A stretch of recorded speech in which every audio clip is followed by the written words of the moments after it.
महाभारत में श्री कृष्ण का बहुत अच्छा स्टेटमेंट है कि किसी भी युद्ध में उतरने से पहले यदि आप उसके नियमों को जान लेंगे तो आपके जीतने की संभावना बहुत ज़्यादा प्रबल हो जाती है।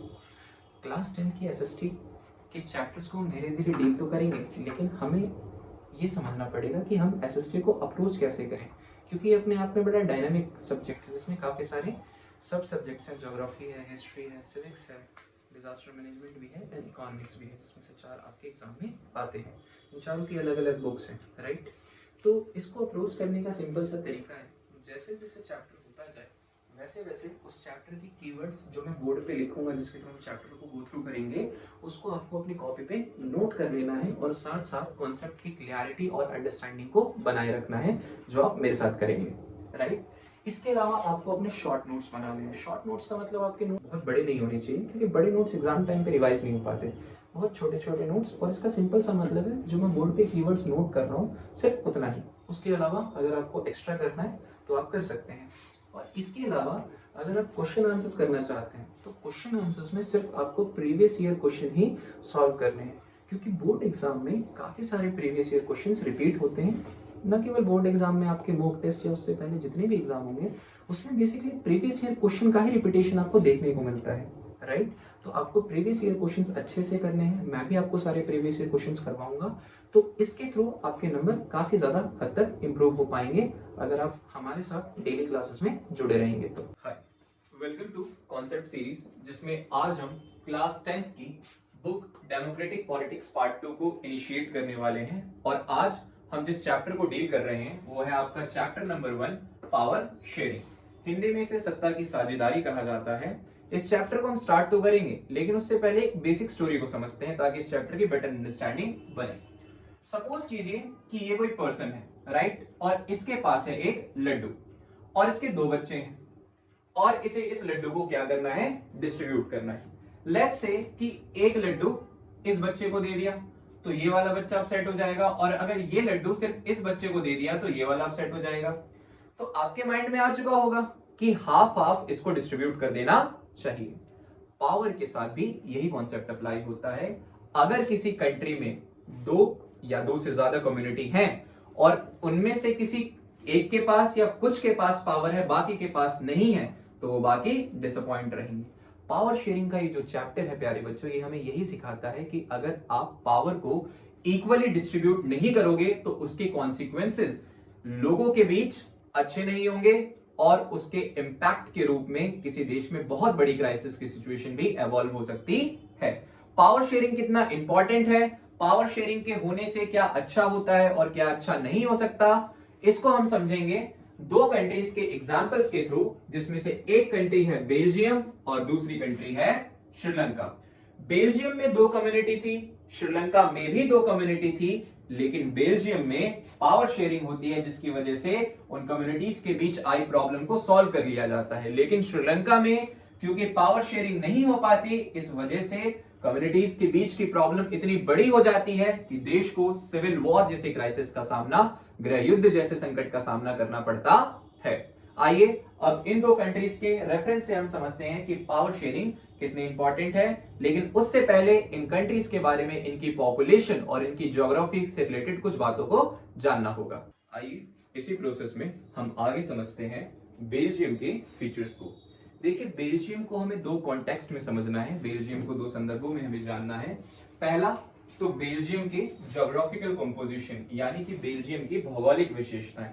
अगर हम बेल्जियम के ज्योग्राफिकल कंपोजिशंस के बारे में पॉइंट को समझे तो हम ये देखते हैं कि बेल्जियम यूरोप का एक छोटा सा देश है। यूरोप में काफी सारे देश हैं और उसी यूरोप का एक छोटा सा देश बेल्जियम है, जिसकी नेबरिंग कंट्री यानी कि उन देशों के साथ बॉर्डर लगते हैं, जैसे नेदरलैंड, फ्रांस, जर्मनी, लग्जमबर्ग। आपके एग्जाम में एमसीक्यू क्वेश्चन यहां से बन सकता है कि बेल्जियम के बॉर्डर कौन कौन से देशों के साथ लगते हैं।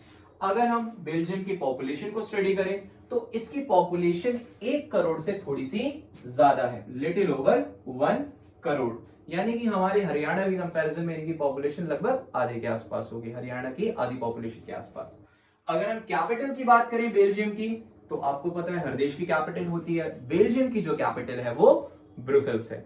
एंड नाउ अगर हम बेल्जियम के एथनिक कॉम्पोजिशन यानी कि बेल्जियम की जातीय बनावट यानी कि उसकी जनसंख्या संबंधी विशेषताओं, पॉपुलेशन रिलेटेड फीचर्स को गौर करें तो हम ये देखते हैं कि बेल्जियम की पॉपुलेशन का 59% कहां रहता है, फ्लैमिश रीजन में रहता है, फ्लैमिश क्षेत्र में रहता है, और ये जिस लैंग्वेज का यूज करता है वो है डच लैंग्वेज। वहीं बेल्जियम की 40% पॉपुलेशन जिस रीजन में रहती है उसको हम वेलोनिया रीजन कहते हैं, और 40% पॉपुलेशन जो वेलोनिया रीजन में रहती है वो जिस लैंग्वेज का यूज करती है वो है फ्रेंच लैंग्वेज। अब बची 1% पॉपुलेशन, तो 1% पॉपुलेशन बेल्जियम की जर्मन भाषा यानी कि जर्मन लैंग्वेज का यूज करती है। और अगर हम बेल्जियम की कैपिटल ब्रुसेल्स के अंदर पॉपुलेशन को स्टडी करें तो हम ये देखते हैं कि ब्रुसेल्स में रहने वाली 80% पॉपुलेशन फ्रेंच यूज करती है, और बेल्जियम की कैपिटल ब्रुसेल्स की 20% पॉपुलेशन डच लैंग्वेज का यूज करती है। यानी कि पूरी कंट्री में जो लैंग्वेज मेजॉरिटी है वो कैपिटल में लैंग्वेज माइनॉरिटी बन जाती है, और जो पूरे देश में माइनॉरिटी है वो कैपिटल में मेजॉरिटी बन जाती है। अब हम समझते हैं श्रीलंका को। जैसा कि हमने बेल्जियम में उसके एथनिक कंपोजिशन और उसके ज्योग्राफिकल कंपोजिशन को समझा, सेम वे में हमें श्रीलंका को भी समझना है। अगर हम श्रीलंका के ज्योग्राफिकल कंपोजिशंस को देखें तो हम ये देखते हैं कि श्रीलंका अपने आप में एक आइलैंड नेशन है, द्वीप पर बसा हुआ एक देश है, आइलैंड पर स्टैब्लिश्ड एक कंट्री है, इस वजह से इसको आइलैंड नेशन कहा जाता है, जो हमारे तमिलनाडु से बहुत ज्यादा दूर नहीं है, कुछ किलोमीटर की दूरी पर है, राइट। अगर हम श्रीलंका की पॉपुलेशन की बात करें तो इसकी पॉपुलेशन लगभग 2 करोड़ है, जो हमारे हरियाणा के लगभग बराबर है। और अगर हम श्रीलंका की कैपिटल को देखें तो श्रीलंका की जो पुरानी कैपिटल थी वो पुरानी कैपिटल कोलंबो थी, और अभी करंट में श्रीलंका की जो कैपिटल है, जो न्यू कैपिटल है, उसका नाम है श्री जयवर्धनेपुरा कोट्टे। श्रीलंका के एथनिक कंपोजिशन यानी कि उसकी पॉपुलेशन को अगर हम समझें तो श्रीलंका में हमें 2 मेजर सोशल ग्रुप्स देखने को मिलते हैं जो लैंग्वेज के बेसिस पे डिवाइडेड है। श्रीलंका की 74% पॉपुलेशन सिन्हाला स्पीकर है यानी कि सिन्हली भाषा का प्रयोग करने वाली है। वहीं अगर हम तमिल स्पीकर की बात करें तो इनकी पॉपुलेशन 18% है, जिसमें से श्रीलंकन तमिल्स और इंडियन तमिल्स आते हैं।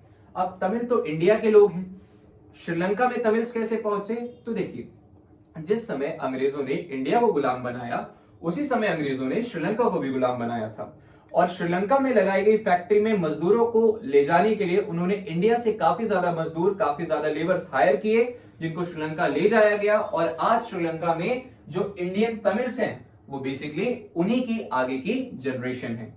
अगर हम श्रीलंकन तमिल्स की बात करें तो श्रीलंका के नेटिव पीपल है, इंडियन नहीं है, लेकिन जो इंडियन तमिल्स हैं वो बेसिकली वो लोग हैं जो कॉलोनियल पीरियड में श्रीलंका गए और वहीं पर बस गए, राइट।